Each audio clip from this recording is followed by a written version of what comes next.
வணக்கம். சற்று முன் கிடைக்கப்பெற்ற மிக மிக முக்கியமான செய்தி ஒன்று வெளியாகி உள்ளது. அனைத்திந்திய அண்ணா திராவிட முன்னேற்றக் கழகத்தில் எடப்பாடி பழனிசாமி அவர்கள் ஒட்டுமொத்த பதவியையும் பறிக்கப்பட உள்ளதாக தகவல்கள் வெளியாகி எடப்பாடியின் கதை இத்துடன் முடிய போகிறது. ஓபிஎஸ்ஐயும் வைத்திலிங்கம், மனோஜ் பாண்டியன், சசிகலாவிற்கு செய்த துரோகம்தான் இப்பொழுது அதிமுகவிலிருந்து ஒட்டுமொத்த அதிகாரங்களும் எடப்பாடிக்கு பறிக்கப்பட உள்ளது. அவைத்தலைவர் தமிழ்மகன் உசேன் அவர்கள் காட்டமான பதில்களை தெரிவித்திருக்கிறார். ஒருபோதும் அதிமுகவில் ஓபிஎஸ் அவர்கள் இணைய முடியாது என்று பொதுக்குழுவில் பேசியிருந்தார்.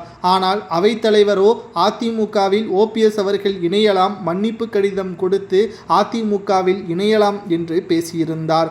அதனை காதில் வாங்கிக் கொள்ளாமல் எடப்பாடி பழனிசாமி அவர்கள் தன்னுடைய சுயநலத்திற்காக எடப்பாடி பழனிசாமி அவர்கள் ஒட்டுமொத்த அதிமுகவிற்கே துரோகம் செய்து விட்டார். ஏனென்றால் வருகின்ற 19ஆம் தேதியன்று இரட்டை இலை சின்னம் தொடர்பாக தேர்தல் ஆணையத்திடம் ஓபிஎஸும் எடப்பாடியும் சென்று விளக்கத்தை கொடுக்க வேண்டும்.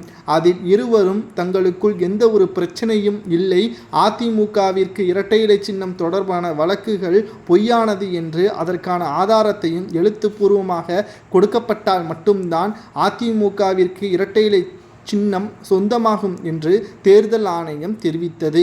இதை ஓபிஎஸ் அவர்கள் ஏற்றுக்கொண்டார். எடப்பாடி பழனிசாமி அவர்களுக்கும் அதிமுகவிற்கும் ஒரு நிபந்தனை ஒன்றை ஓபிஎஸ் அவர்கள் சமீபத்தில் பேசியிருந்தார். அதில் தான் அதிமுகவில் இணைய வேண்டும், எடப்பாடி பழனிசாமி அவர்களது பொதுச்செயலாளர் பதவியை ராஜினாமா செய்ய வேண்டும், ஏனென்றால் மறைந்த முதல்வர் ஜெயலலிதா அவர்களது நிரந்தர பதவியான பொதுச்செயலாளர் பதவியை எடப்பாடி பழனிசாமி அவர்கள் தட்டி பறிப்பது சரியல்ல. அவருக்கென ஒரு கொள்கையை உருவாக்கியது ஏற்றுக்கொள்ள முடியாது. 2.5 கோடி தொண்டர்கள் கொண்ட அதிமுகவில் எடப்பாடி சுயநலமாக இருப்பது மிகப்பெரிய ஒரு தோல்வியே வழிவகுக்கும் என்றும் ஓபிஎஸ் அவர்கள் பதில் ஒன்றை கொடுத்திருந்தார். மேலும் எடப்பாடி பழனிசாமி அவர்கள் இதற்கு மறுப்பு தெரிவித்து தான் செயற்குழு கூட்டத்தில் ஓபிஎஸ் பற்றியான பேச்சுக்கே இடமில்லை என்று தெரிவித்திருந்தார்.